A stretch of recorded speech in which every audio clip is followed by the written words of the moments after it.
Yo, man, I don't know what happened.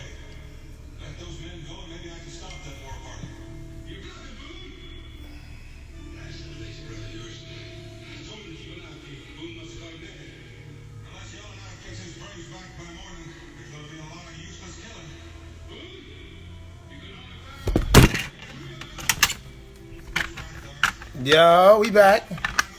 Yo, I suck with technology, as y'all see, man. I'm fucking up the light. Um, the call dropped. Let's try to get Brittany back on. She back? Yeah, she back.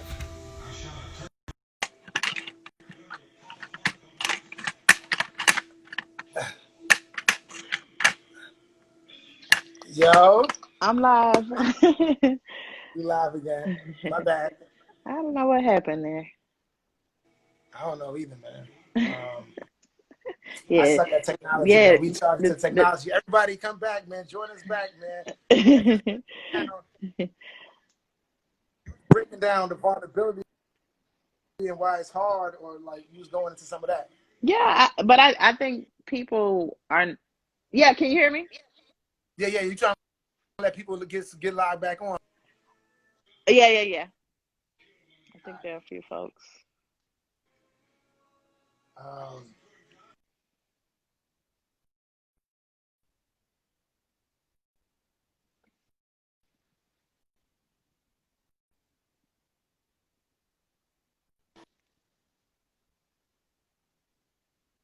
I can't hear you, Cory.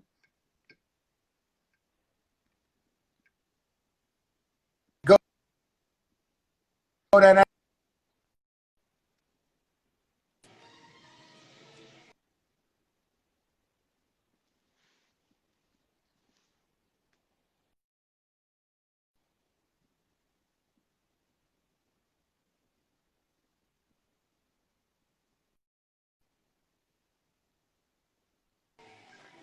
live now.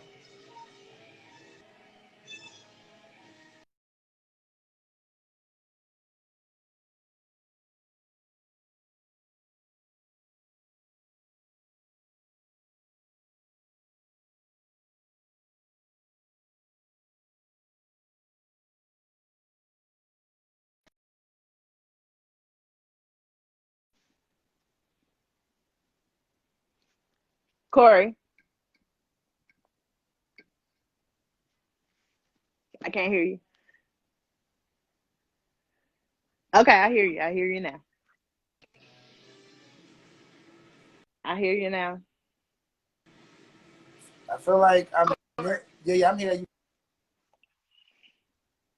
good? Why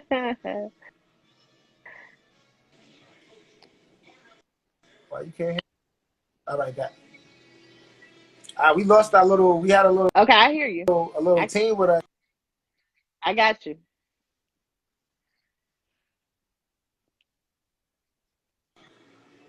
Fellas. We're talking about. You got me? I All right. know. Let me get to a better place, man. So I was saying, we lost our little, team with us, man. Oh, they was ready for that question about vulnerability. You heard? Uh, I don't know if you want to wait a little bit longer and start back in that. Any other questions or spirits that you just want to ask me or just throw to the audience? But I definitely want to I want to say something about Hmm. vulnerability, and I heard you mention sacrifice a couple of times, and I think you talked about it a little bit. But I want to kind of like see what else comes up for us around sacrifice. Just thinking about some of the stuff that we talked about. Um, Yeah, the person before they was saying like your vulnerability for us with our historical experience is mad hard. It makes us seem like we weak. You know what I'm saying? And like, how do you make that like strong? And like one of the kind of like phrases I be saying, like just thinking about like putting a little more instructions and tension Hmm. around community organizing and saying like the last 40, 50 years, particularly the way we've Hmm. been doing community organizing has been like a lot of power analysis, a lot of who's the target, a lot of like how do we move our power up, blah blah blah blah. But a lot of it hasn't really talked about like vulnerability as actually power, and really thinking about like in a healing center kind of like community organizing framework, like the same way we kind of think about like how do we move our power up, like our organizing power, thinking about like how do we like target our target, and how do we like make like strategy and activities and and relationships to kind of like build that power to do that.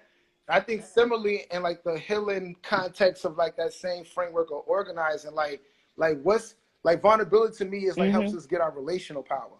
You know what I'm saying? Like our relational power, particularly to the people we care about and we organize with and we love, but also the people who we might see traditionally just staying in that same framework as like the opposition or like people targets. Like, but like, how do you really? And I think also vulnerability, like thinking about like receiving shame, sharing shame, thinking about talking about your dreams when your dreams are so far away, but you still really mean them. The same thing of talking about your fears, but also doing it from a place, like you said earlier, authenticity, and a place of groundedness that like like Sean Gibright said, it invites other folks to do it as well, because they know like, that's real. They're like, yo, whatever that's coming from, like, yo, the way that's coming from, like the way that shame sound, like I need to learn how to share my shame like that. You know what I'm saying? Like the way that person is holding down guilt, it's kind of like you make shame don't like. And we used to say this at H.O.L.L.A, like we gonna make. And we was young when we started H.O.L.L.A in prison, man. You know, I was like 23, 24. Some of us was 25. Some was 22. Some of us was a little bit older. But we all came into prison when we was like 19, 18. And we was developing this youth program to organize and heal ourselves and organize our communities at very young ages in prison.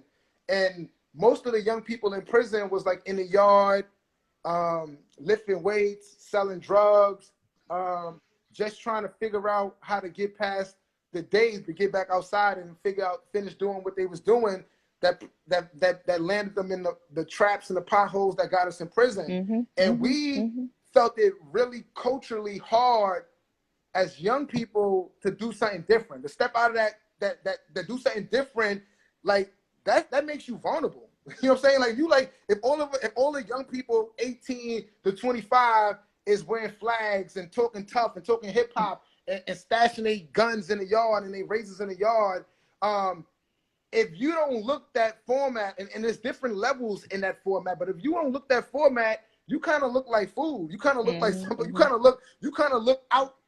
Not saying you look like food. You out in the open. People are gonna see you, and so many people are gonna see you. That's gonna bring mad eyes on you, and that leaves you open to whatever comes from that. You know. But we made a conscious decision as young co-founders of H.O.L.L.A and young people trying to heal our lives, and young men too, in prison, just thinking about who we were, that like, yo, we're gonna make community organizing, we're gonna make healing ourselves something cool. That's what we said. You know, we said we're gonna make this the new wave, son. We're gonna make this the new wave. So every morning in prison, before we came out of our cells, when we was going to chow 6 a.m, people just had dreams, they're ready to spend 10 years, 30 years, 15 years, 2 years in prison, and then you wake up to some person counting you as like as a number to make sure that they can start. And then they crack your cell, and then you walk in to go get some food. But I say all to say that a lot of people like don't be in the best space when they wake up in the morning. You know what I'm saying? You just woke up out of your dream. You might have been free. You might have been away from some of this reality of like hard time, and then you got a person counting you, tapping your bed, telling you to get up, and then you starting your day. It might take you some food in your system, a workout before you got like a face like, fuck it, I could deal with this. So that morning be hard. And I remember nobody never speak in the morning in prison. A lot of people don't speak. People be mean mugging, just trying to figure out how can I start my day in this place. You know what I'm saying? How can I get good? And we used to come out ourselves saying, peace, peace, brother, peace, black man. And that was a hard thing when people grilling you, looking at you in the face, and you like, yo, peace. Like some people don't even say nothing. Some people just look at you like, yo. And then after we did this morning, like after about 2 years of doing that, everybody just was happy to say peace to us. But that wasn't without like stepping into like a space that like wasn't all the way figured out and all the way safe. So I just say to say that like to me, those are examples of how you make what we've been socialized and conditioned to think is something weak. And that relates to your point Mm-hmm. earlier about like Mm-hmm. how we check in with each other. Like, let me know if I'm all right. And definitely when you in prison and you doing 30 years and 15 years and 20 years and you ain't got a letter from your family or you ain't got a package, like you definitely need somebody to ask you, yo, peace, are you okay? You definitely need some of that. And a lot Mm-hmm. of us in Mm-hmm. prison Mm-hmm. like are so hardened and so trying to be tough and so trying to be safe. We keep these faces on to try to keep people away. So you don't even open yourself Yeah. up to get that You if gotta you make it even if you cool. need it. You You gotta know. make it cool for So sure. anyway, that was like one way I was thinking about like is maybe that's some ways I think about like how you make vulnerability kind of like And I think powerful. that's Uh, I think that's a hard thing to do. yeah, I think gotta make it cool. I'm writing that down because What it's else is definitely coming a up for you? challenge. What's Tell your good? moms, hey. Uh, but hey, but you definitely have to, and I think Oh, that knowing that you may be ostracized, knowing that there may be some chatter about what you're doing or how you're moving or whatever the case may be, you have to be comfortable and prepared for what's to come with all of that, right? And so I think that when we think about vulnerability, a lot of times, and I know from personal experience, my own personal experience, my exterior is just a little harder because I'm like, I don't want to have to deal. My dad has probably been the most inconsistent male in my life. And so I'm always like, I don't want to have to deal with this. I'm going to be independent. I don't need to ask anybody for nothing, like that kind of thing. And so people look at you, and what I've realized is that what you put out there, it's what you're gonna get back, right? So if you're seen or viewed as, very strong and you don't need anything, people will stop checking on you, but sometimes they're gonna be like, you good, and I'm telling you, that's a thing, that happens, especially with family or whatever. I got family, my mom, we chit chat or whatever, but it ain't like, Right. what's good with you all the time or nothing like that, because they just automatically assume that you're good, and so I think that vulnerability comes in when you show folks that, hey, I'm human. Like I got feelings. I have issues that I deal with, and sometimes I need a little help. And so I think when you really lay it out there, people can see you in a different light, right? Because that's burdensome too, right? When you're held to a certain standard or to be a certain way, expected to be a certain way all of the time, right? Um, I think a lot of my friends saw me more so at my most vulnerable point when I dealt with grief, losing my grandmother, right? I That was a pain that I'll never be able to escape, right? So I know that I'm most vulnerable when I talk about my grandmother, my favorite girl, as I call her, right? And so I think a lot of my friends realize at that point, like, she does cry, she does get sad, and so sometimes it's about how we show up too. And I know that that's something that I've struggled with, being vulnerable, because when you're vulnerable, you have to you're leaning on somebody else, right? You have to be able to trust the person that you're being vulnerable around or whatever. You have to be open to receiving something from that person too, right? And sometimes that just hinges on a lack of trust. And so some of the first people that you probably should be vulnerable around should be your parents or your family or whatever. But when you don't trust them with your vulnerability, that's a problem, right? And it shows up in everything else that we do. You try to protect that, you try to hold on to it.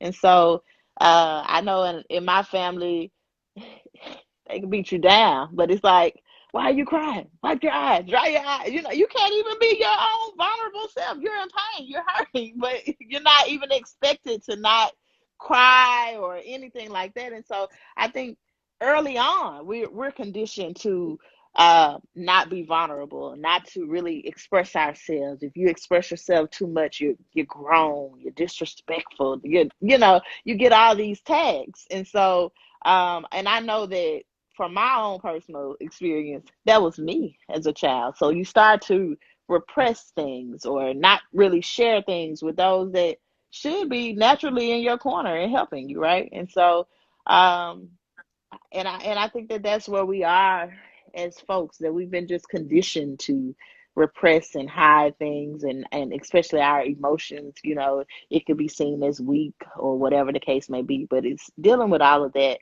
um that will truly allow ourselves to be liberated from that foolishness. That's what I call it, man. We've been holding on to a lot of trauma, like a lot of foolishness, man. That we've just got to be better humans, man, and we gotta create that space. I sat and about a week ago, I took my cousin. It was her seventh birthday, so I took her out to eat, and I just listen, because young people got a lot to say. And as we were driving to the different restaurants, she was counting the cars. And she said, well, I don't want to go to that restaurant. It has more than 10 cars. I don't want Corona. That was like her little way of saying, like, wait, it's too many people. I'm not dealing with that. I'm trying to stay safe. She's 7. And so over dinner, we found a spot that had about 5 cars, and so you can imagine what the food was like. But it was her night. So we just had a very lengthy conversation, but it really reminded me that children are watching everything. It starts at a very early age, and she was talking about one of her brother's friends. Her brother's nine, and one of his friends comes to their home all of the time because he's upset with the stepfather. And she was just going, like, just talking about her friend's challenges. And he's like 9 years old. And so I started to just really listen, and I said, well, when he comes over, what do you guys do to help him feel better? And she said, well, we play the video games and we hang out. And so I was just thinking that children have a knack for this as well. Like, they know how to help each other. And I think we have to lean in on their own understandings, right? Because they can teach us a lot. And as I was driving, I was playing a new Tiana Taylor album, and I was like, wait, this might be a little bit too advanced for a 7-year-old. So I said, well, what do you want to listen to? And she said, a change is going to come. I said, by Sam Cooke? So I switched it on, Apple Music, singing at the top of her lungs, right? And so I was like, out of the mouth of babes, you know what I'm saying? Like, these kids are doper than we know, right? Like, they're dealing with things, and they're in her home lifestyle isn't ideal. It's not, right? But she can be happy, right? She can say a change is gonna come, and know it, like sing the song to the top of her lungs. And I said, where'd you hear this from? And she said, Miss Sophia, a lady that she goes to daycare after school traditionally. So she's learned this song, but she embodied it, right? Like, just happy about it. And it just goes to show that sometimes that we may not be in those ideal situations. We may not but have everything that we need, but at some time, it's all about this joy that we can perpetuate out back out and push back out to our own communities, our own families, right? And they have to see it, they got to feel it, and in order to really acknowledge the truth, be able to walk in that, to be vulnerable. Like, we have to see other people doing these things, and we also have to find the joy in that, right? And so I think that's probably the most powerful thing that I can think of when I think about vulnerability, is that within it there's an ounce of joy somewhere, right? And we just have to tap into that. Even after we're being our um, most vulnerable selves, and we have the breakdown, and we get all emotional or whatever, it's something good that's gonna come out of that, right? Even in that sense of liberation, like getting that off of our backs. Like, we carry so much. Some days I'm so tense, neck, back, everything, because we hold all of that, right? We hold that. And so sometimes it's about just releasing that and finding someone that you truly trust. And I see my homegirl from grad school on here. What's up, Betty? But yeah, there's a lot that we definitely have to deal with, and a lot of that, I mean, dude, stems from family. I mean, it's early on, um, and people just kind of telling us what not to do or how to do it. You can't tell anybody how to express their emotions or whatever the case may be. There's always been some type of restriction on how we do what we do. And sometimes it's good to just let shit be, you know.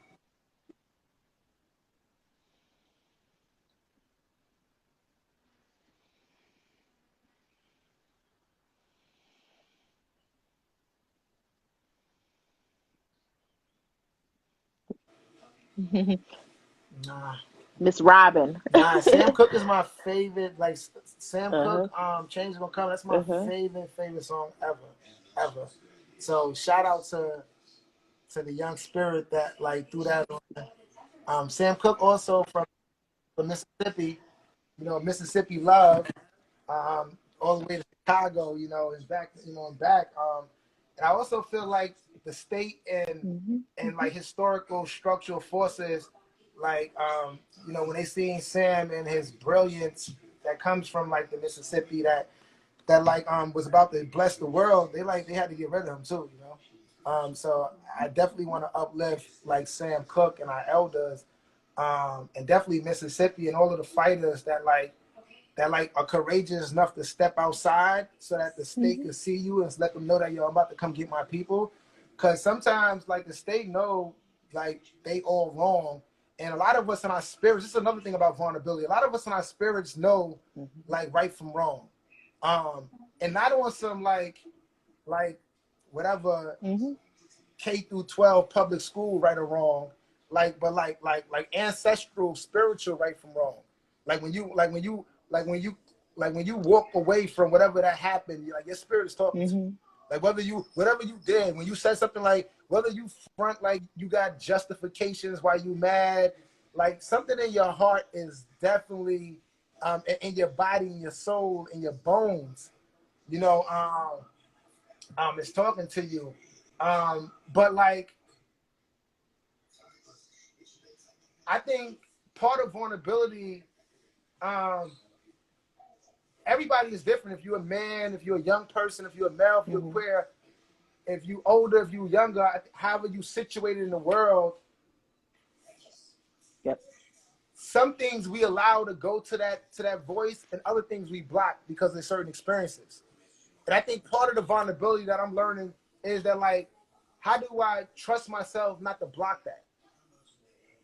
And that's scary because sometimes, because as women who've been living in a world that's Mm-hmm. heterosexual, patriarchy, colonial, like you got a lot of to fight against. You got a lot of stuff to navigate. So sometimes, like my mom's other black women, like to survive, they probably just they don't tell all their truth. They gotta keep some things on the low because the way it's wrapped up, like you might get beat up behind that shit. You might get fucked up. You might get said like you shouldn't get married. You ain't worthy to be a woman. You ain't worthy to be a mother. Like so that shit has so you like I gotta just hold this down. But what does that do to your spirit? You know what I'm saying? Some of us dudes like got touched and touched other people, but a lot of us men, me, young people from the hood, as young people got sexually harmed, sexually hurt. Mm-hmm. Like our aunts, our cousins, girls from our blocks, they did things to us that wasn't cool. But in the world that we live in, we justified it because we was trying to be a dude. We was trying to be like, oh, that give me a head start in the game. But you don't really understand, and you know in your heart like you ain't good. You know when you go into certain moments you be scared. You know in certain moments you ain't never recovered from certain things. But like you don't feel like you can share that with your man. You don't feel like you can share that with on the block. You know what I'm saying? And you also got praise because the Mm-hmm. way you got touched, the way you got sexual assault, the world said like, oh, you learning fast, you dope. So you got praise for like having some sexual contact with an older sister. So you probably don't want to hear vulnerability. You probably don't want to let it in. And I think, I don't know if it's vulnerability, I don't know if it's trust, I don't know if it's sacrifice, but just going to some of that, like based on who you are, this go back to like wherever you at. Like I think vulnerability means something in general, but it really means something for you and where you at. And where you at as a woman, because all women got different elements of understanding the same thing. All men, all people formerly incarcerated. So it really gets down to like first healing, I think, is like, who are you? Like as an ancestral person, as a family person. Because that's going to help you find out your vulnerability. That's going to help you find out where you're not vulnerable at, why you scared to be vulnerable, like why you don't understand how to be vulnerable. But also, I think what I was trying to get at the vulnerability is like once you get some of that learning or some relearning, I think part of vulnerability, what we call sacrifice, I think they all the same thing, because I think like as I learned growing up as a male body person, as a dude, like a lot of the stuff that I thought was like I was taught by my neighborhood, my block, that they gave me pedagogy instructions to be a dude or how to survive and stuff. My moms and my aunts gave me like, yo, don't do this. When you go outside, you better do this. You better not come here crying. You like all of the instructions I got from my family about what it means to be a dude. Like as I started growing and healing the last 10 years, like I had to sacrifice some of those things. I had to give some of those things up, and some of those things are stuff that my mom's gave me, stuff that my aunt gave me, stuff that the things on the block gave me, stuff that I still see men in my family do generation after generation. Like, and I love my aunts and my grandmoms, and I know they got wisdom, but like to like let that go, that's a vulnerable process. That's a process of sacrifice too. Like to like not try to talk to every girl I see, not to try to sexualize every body that I see. Like that's a process, but that's something me saying like I want to be vulnerable enough to not to live like that. But that's sacrifice, I think. But I think I had to be vulnerable enough to have a conversation with myself to like even get to some sacrifice, But I think there's a lot of things that I'm still scared to be vulnerable with myself. But I also think it took me a long journey to even be vulnerable with the stuff that I think I'll be vulnerable with now. So I just wonder, like, damn, like that's why I feel like healing is a long time war and a lot of work based on the way Black and brown and humanity has been fucked up the last 1,000 years, 2,000 years, 3,000 years. Like to get all of our vulnerability back, to get all of our spirit back, to get all of our who we are back. In relationship to my moms, my cousin, my homegirls from Greenwood, like to get all of that back, and why they getting theirs back too, that just seems like a lot of work, you know what I'm saying? And but I know that like conversations like this and really talking about like vulnerability and sacrifice, and what it means for us For one, to get to our peoples, to get to the love. and Because I'll that's what I say really this mean. Like how do as you think coming about back to the vulnerability and Delta sacrifice, to like do as some a organizing organizing pieces. practice to get to I the love, think it's definitely identifying that everyone is not at the same level of standing. Everybody's not going to be at that same level of vulnerability. They're not going to be open and as transparent. And so going in, understanding that allows you to kind of meet people where they are. And I think that that's key, right? Because some folks, it may be 15 layers that they have to peel back before the process starts. Some people, it may be 2 layers or whatever the case may be. But we have to meet folks where they are. And we also have to exhibit the spirit of collectivity, letting folks know that it's bigger than us. It's not just about one person, because that's huge. Classism is huge in our communities. A lot of folks get to certain levels, educational attainments, and things like that, and kind of removing themselves from the bigger picture, right? And so I always try to remind people that at one point we were here, and now you may be here, but we can't forget about everybody that was over here, right? And so I think, even in my coming back, I live within my community, right? A lot of the issues and things that I see, they're right here every day. I can't escape it. I can't avoid it. So it makes me go harder, right? And so I try to bring people to this particular community at all times, so that they can see things firsthand, but also understanding that what affects me may not affect that person, right? It may be totally different. So we have to find some kind of common ground. Like, as we all know, when it comes down to our issues, we may have different approaches as to how we're going to handle things. But at least if we can reach create some kind of consensus around our desired outcomes, then I think that that's important, right? And during that process, it's a step by step process for folks to really understand where they fit in the work, right? What's their role in this particular work? And how they can actually be their authentic selves and show up in this type of work, right? And so I think it's just creating that space where people begin to trust the process, as they say, right? And trust themselves with other folks. Because at the end of the day, when we talk about vulnerability, when we talk about organizing, we're talking about relationship building. That's it. And relationship building can only get stronger and deeper and be rooted in love if there's a sense of trust there, right? And I know that for us, we don't trust a lot of things, right? We that has been something that has been traditionally held within our families and a lot of our spaces. Girl, you don't know him, don't trust him. You don't know what he's coming here to do or whatever. Like, you gotta feel this out a little bit and all of that. Like, we hold on to that, right? And sometimes that blocks us from doing a lot of the relationship building that we need to do. But getting connected with folks on our own personal levels, right?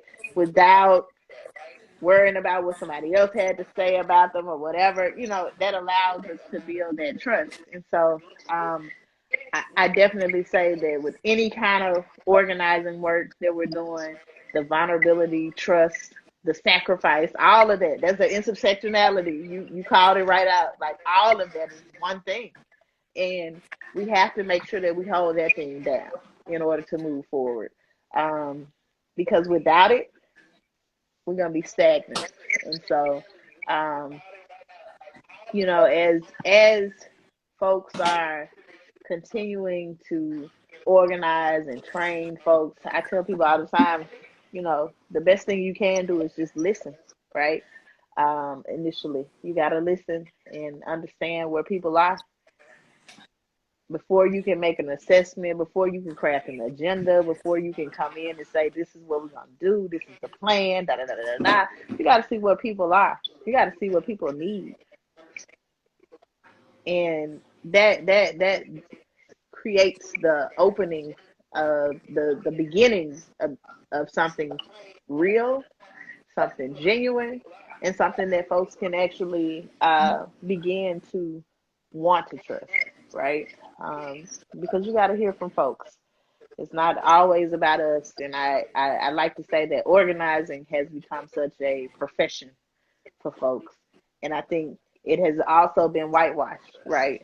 And so we use some of the frameworks that we've uh, learned in the trainings for the jobs and this and that. We try to come back to our own Talk local about it. communities and replicate that. But Talk that's about it. not that's not what we should be doing, in my opinion, right? Because it's not a universal model, right? And so every community is a little different, and every community deserves a little bit more, right? And it has to be authentic for the people, by the people. And until we get that, we're fighting a losing battle on the organizing front as well. So.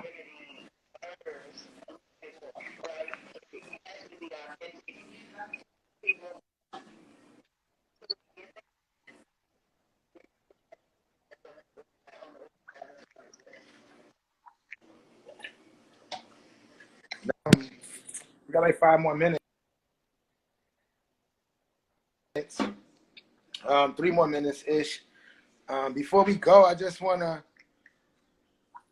tell folks, man, our documentary We Came to Hell is on H.O.L.L.A TV, our YouTube channel, H.O.L.L A TV. We got also got the soundtrack that Brittany was talking about to that documentary, the Healing Justice Movement album, the Report Back. You can find that on all social medias. Apple, Tito, YouTube, Google Play. Just to wrap up, man, I don't even know if I said that right. But it's called the Report Back. It's fire. 20 tracks, all about healing, all from young people, all made in indigenous experience and beats and lyrics and poems and singing. All of it came from us having circles with other young people and community members and turning those surveys and conversations into like music, into like an anthem, into like a soundtrack, the guide our movement. So support those young people. You can also send that documentary and everything to everybody. On the closing, I don't know if we want to, I feel like I got some, I feel like we should say something to people we care about. You give shots out, or you can also give like, some instructions to. It could be your peoples.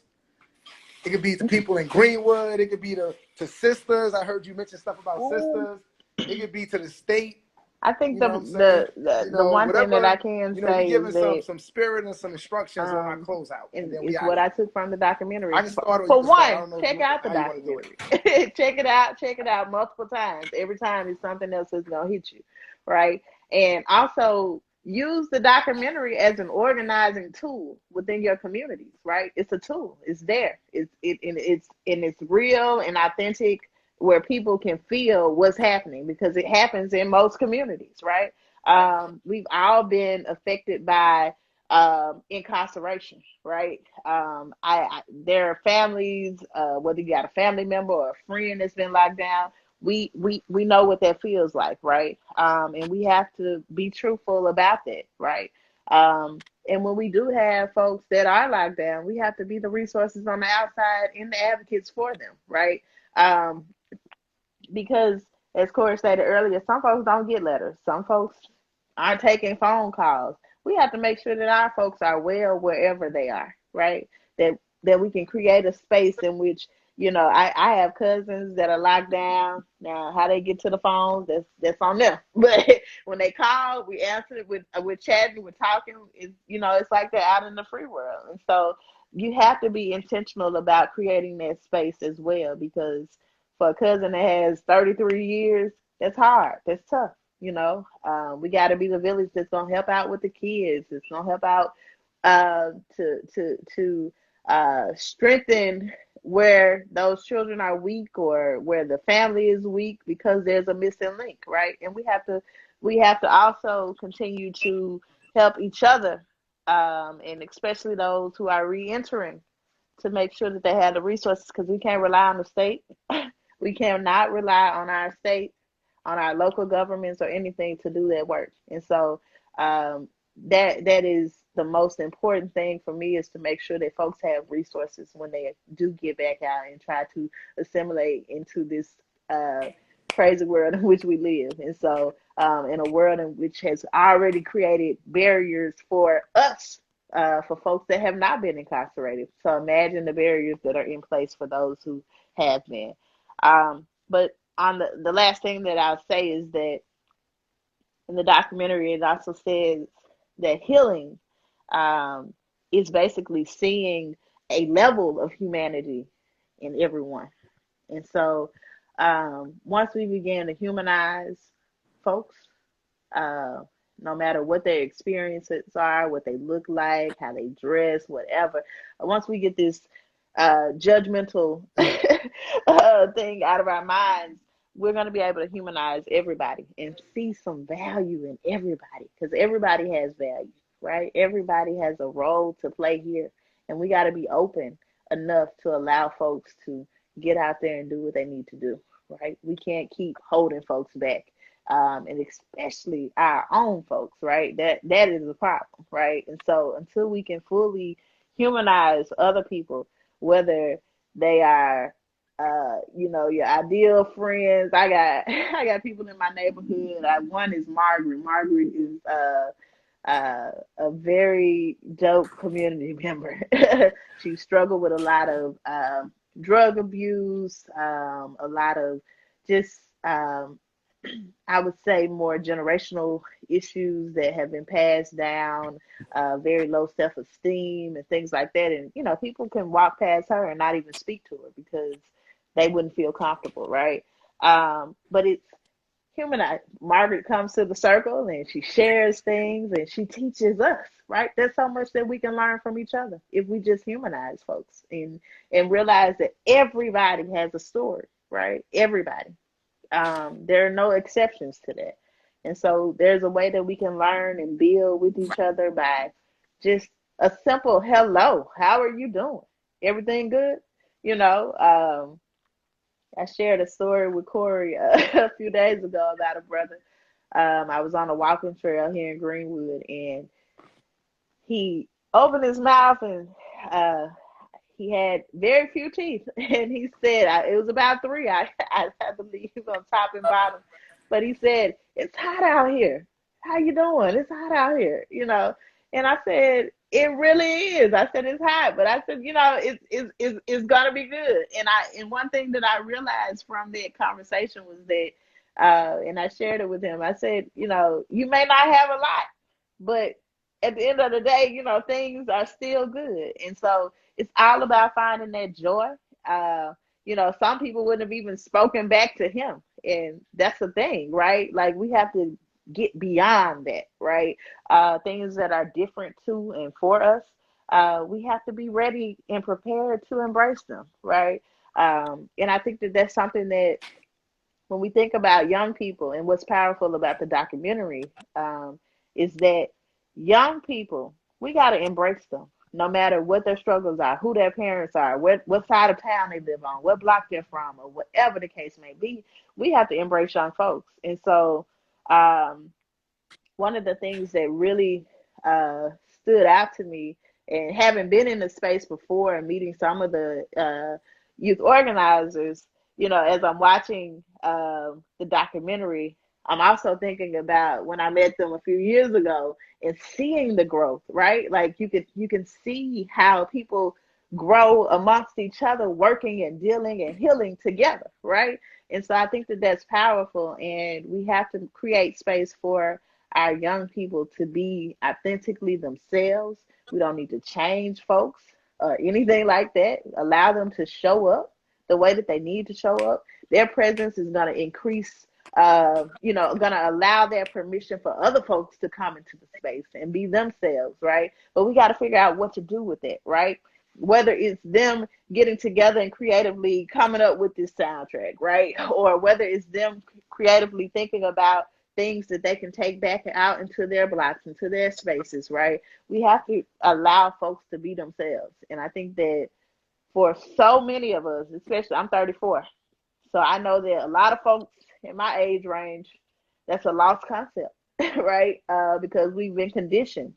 As I said, I was one of those kids. Oh, you're too grown. You're expressing yourself too much. You're this and that. People tried to stifle my level of expression. And so that's a problem that we can't continue to allow. We have to allow people to be themselves at all times, and to work with what we have, right?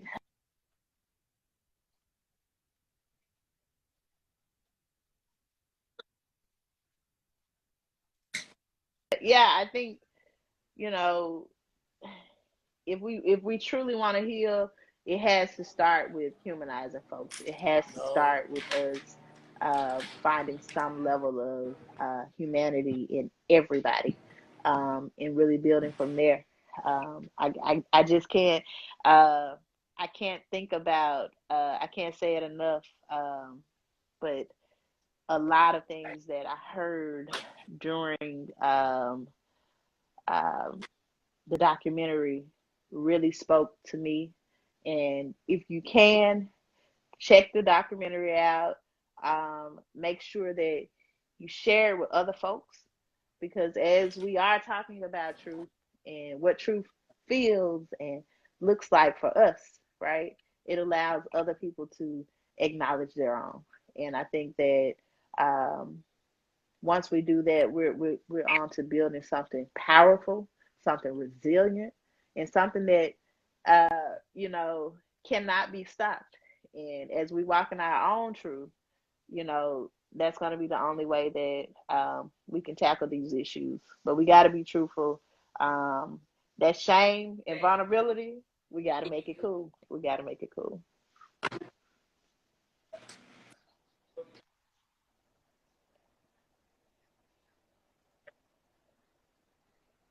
Oh, don't do that.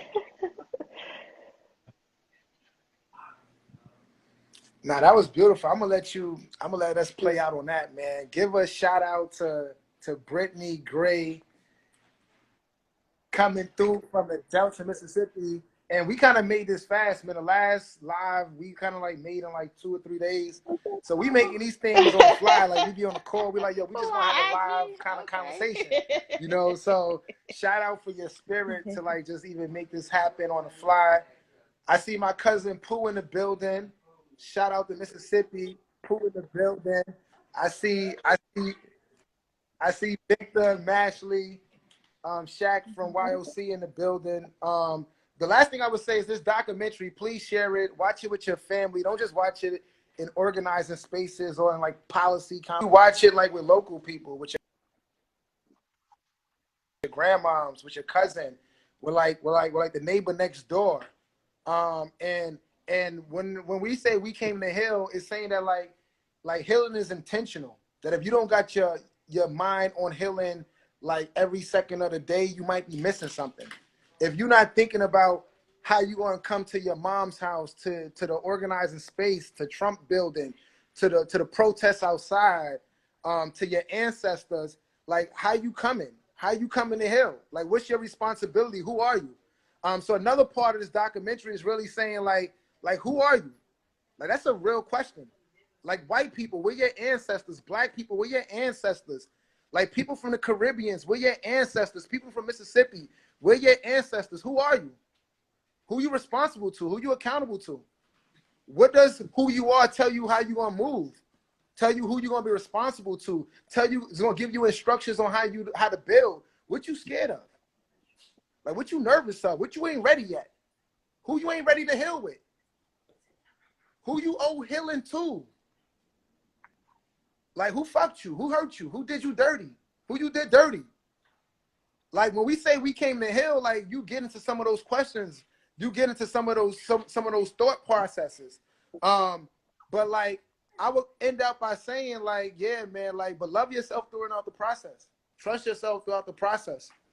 You know, like share that struggle with people that's With next two to you. parts with the tech guy over there. And thank you all for tuning in, man. Please share, share, share, share. We're gonna kind of like repost this and put this on YouTube. I think it's in 2 parts now. So we're gonna have a yeah, we're gonna have a part 1 and part 2. I think I'm gonna try to upload it tonight or tomorrow, so we can share that with the folks if folks didn't see this and want to get to it. But thanks again for giving us some of y'all Sunday, and let's keep the conversation going. We hoping to have Sunday live conversations around We Came to Hell like more routinely. So if you know people who watch the documentary, who are feeling some of these ideas and who want to be on their own kind of like live Sunday with H.O.L.L.A, they can like inbox us directly. So you can inbox us directly here at how_our_lives_link all together, or our Facebook How Our Lives Link all together. Our email coach.holla@gmail.com. You can follow us on our website at And thank you, Cory, for hillwithholla.com. creating this space. I mean, you're always But intentional just hit about us up. We doing want to this, get so more families, definitely more appreciate organizers, more ancestors, wisdom on our show to kind of like teach us and to teach the community. it. My birthday twin. All right, peace, All everybody, right, man. all Give a right. shout out to our ancestors and enjoy the rest of y'all Sunday.